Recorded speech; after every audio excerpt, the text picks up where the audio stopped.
Hi everyone, it's Yoga Therapy Thursday. We're continuing on with the head, neck, and shoulders.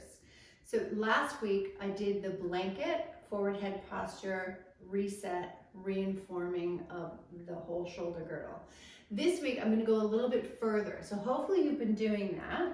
And if you're ready to progress to more of a lift, we're going to go from the blanket to the blocks. So we'll use the blanket now for the head, and we'll use the blocks for the shoulder blade. When you put your blocks on the ground, you have to have space for the spine to run through. So the blocks are not together, they're slightly apart. Lowest height, and then think about how much space is between the top of the scapula and the bottom of the skull. And you're gonna have that space between the top of the blanket, top of the block and the bottom of the blanket. Line yourself up. And this is something that you might have to kind of come in and out of and like futz around a little bit with it until you get the right place. When you're in these restorative setups, there is that Goldilocks principle of just right. And you'll know it when you hit it, because suddenly nothing will feel like it's digging in anywhere, and you'll just have a beautiful, full breath. So, myself down, shoulder blades on the back, head on the blanket. So this is just one layer of blanket, and my head is, I'm lengthening the back of my neck.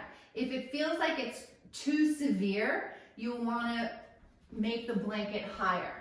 For most people, they'll probably need a second fold, so you can see the distance or the difference between the height of the blanket, of the block and the blanket is not that much.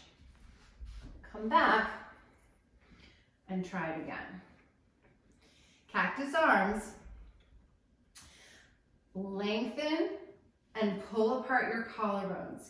And when I lifted my elbow and widened my shoulder blade and my collarbone, the bottom tip of my shoulder blade came into my back more. And this is really what you want this setup to inform.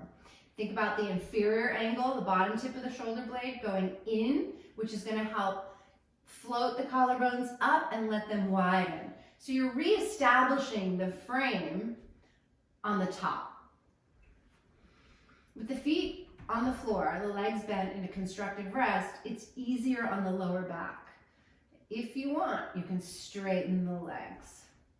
You can also even do this with a sandbag on your legs. So this one up on the blocks is much more like a supported fish pose, but you have the support under your head as well. Moving the lungs towards the front of the body. You can think that the sternum is lengthening, so it's almost like the wellspring of a fountain rising up, opening up here.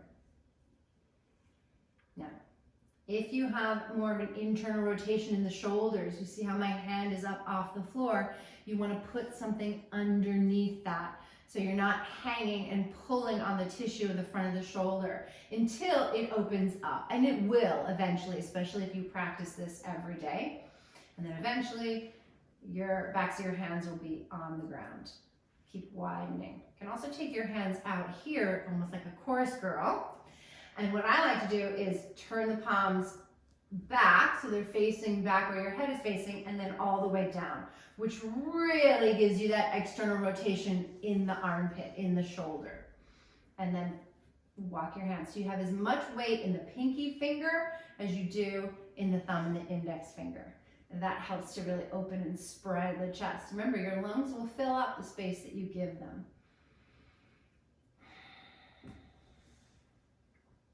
You can spend a long time there, at least 5 minutes. So you really undo the pattern of sitting, slumpasana, and forward head posture. Think about that. It's the total opposite. It's an opening up. And it's actually a really nice pose to do it anytime, but to do it in the winter, because when we're cold and contracted, it's so nice to open that up. Have a wonderful day.